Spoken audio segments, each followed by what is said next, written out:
మీ problem ఏంది అసలు? ఖమ్మం నుండి హైదరాబాద్కి వచ్చినామండి. ఆహా! కొన్ని 2,30,000 అలా డబ్బులు ఉండే. హుహు. పక్కన మధ్యలో జర్నీలో పక్కన ఒక ఆమె వచ్చి కూర్చొని కొంచెం మత్తు మందులా చేసి డబ్బులు తీసేసుకుంది. ఆ ఆహా! టైంలో ఏం అర్థం అవ్వలేదు. మత్తుకి లేచి చూసేసరికి డబ్బులు లేవు. అమ్మాయి కూడా లేదు. పిల్లలు ఉన్నారు. ఆగమాగం అయిపోయింది. పోలీస్ కంప్లైంట్ ఇస్తే వాళ్ళు ఏం రెస్పాండ్ అవ్వట్లేదు. అంటే నా డబ్బులు పోయాయి. అంటే కంప్లెయింట్ అంటే ఏ విధంగా ఇచ్చారు? అప్పుడే ఇచ్చారా? ఇలా లేదంటే అంటే నెక్స్ట్ స్టాప్‌లో దిగేసి పోలీస్ స్టేషన్‌లో ఇచ్చాము. ఆహా! అంటే ఏం రెస్పాండ్ అసలు ఏం రెస్పాండ్ రాలేదా? చాలా కేసెస్ ఉన్నాయి. మీరు చూస్తాం మెల్లగా అన్నట్టు కేర్‌లెస్‌గా ఉన్నారు. హుహు.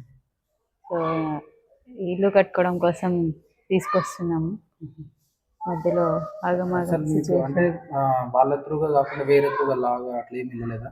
కోర్టు పరంగా అట్లా ఏమి? పోలీస్ పైన నమ్మకం పెట్టుకొని వెళ్ళాము. వాళ్ళు హెల్ప్‌లెస్ ఉండేసరికి ఏం చేయాలో అర్థం కావట్లేదు. హుహు. ఎన్ని డేస్ అవుతుంది మ్యామ్? 3 డేస్ అవుతుంది.